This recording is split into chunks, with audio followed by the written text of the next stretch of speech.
सरकार है उसको चुनकर दिया है। अब सिर्फ बहना ने नहीं दिया, उसके परिवार ने भी दिया। अगर आप उसको 3 से भी करेंगे तो पता चलेगा 2.70 करोड़ लोगों के वोट आपने पैसे देकर लिए। इसका मतलब अगर 2.70 करोड़ लोगों को आप अलग करोगे तो क्या आज की सरकार बैठेगी सत्ता पर? और पीठ पे छुरा फूकना इनका धंधा है। उसमें तो और भी आपने सवाल नहीं पूछे, उसमें पुरुष भी थे। उस महिलाओं की योजना में पुरुषों ने भी लाभ लिया। अब सरकार क्या करने वाली है? नाम तो निरस्त कर दिए, पछतावा हम भुगत रहे। जनता का पैसा आपने अपनी चुनाव के लिए, अपनी पार्टी के चुनाव के लिए इस्तेमाल किया।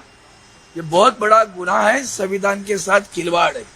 और इसलिए मैं चाहता हूं इस सरकार को इस बारे में बहुत बड़े सवाल, हालांकि विधानसभा का सत्र खत्म हुआ तभी उठाना चाहिए था। सीएजी के रिपोर्ट में बहुत सारे मुद्दे आते हैं, अभी पूरा पढ़ा नहीं, मेरे पास भी कॉपी आई है उनकी, तो अभी दिल्ली का पढ़ू, इनका पढ़ू, ऐसा हो रहा है। लेकिन ये जो बात है बहुत गंभीर है। आज वैसे भी हमारी खास करके राज्य सरकार की जो देश में अपना क्रमांक है, अपने राज्य सरकार को नीचे गिरा है। कर्जा इतना ज्यादा है कि पूछो मत, 100% से ज्यादा कर्जे पे जाएगा। ऐसी हालत अपने राज्य की सरकार की इन्होंने बनाई हुई है। लोगों को पता नहीं और भटकाने में माहिर है, मूल मुद्दों को लेकर भटकाते रहते हैं। प्रधानमंत्री की आर्थिक सलाहकार समिति की जब बैठक हुई इसमें भी लाडली बहना योजना का जिक्र हुआ। इसमें ये कहा गया कि समय समय पर इस योजना का सर्वेक्षण होना जरूरी है, रिव्यू होना जरूरी है। अरे भैया, बढ़ोतरी होनी चाहिए, उसकी तारीफ हुई उस योजना की। इससे क्या है? पहले तो मैं आदरणीय प्रधानमंत्री को जो भी पूछता हूँ सवाल, किस लिए आपने बिहार के चुनाव में 10,000 हर एक के खाते में जमा हो जाएंगे, तो किसने किया भाई? राज्य की सरकार ने मांग भी नहीं की थी आपके पास। आप प्रधानमंत्री के नाते आए हो कि भारतीय जनता पार्टी के नाते आए हो?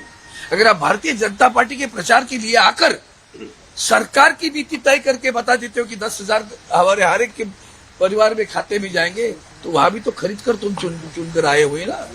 इस देश में सरकार ही खुद भ्रष्ट है, सरकार के बहुत सारे मंत्रीगण भ्रष्ट है।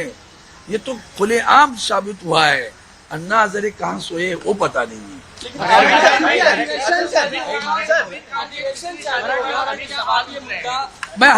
देखो भाई, आज हमारे लिए आदरणीय उद्धव जी ठाकरे साहब ने सुबह जो पत्रकार परिषद लेकर वांगचू साहब के बारे में जो चिंता जताई है, उसके साथ में इस देश के भविष्य मतलब युवा, उनके बारे में चिंता जताई है। और चिंता को लेकर प्राथमिकता उसको होगी। इसके बाद भी तो सत्र तो 1 महीना चलने वाला है, छोड़ेंगे नहीं इस विषय पर। मराठी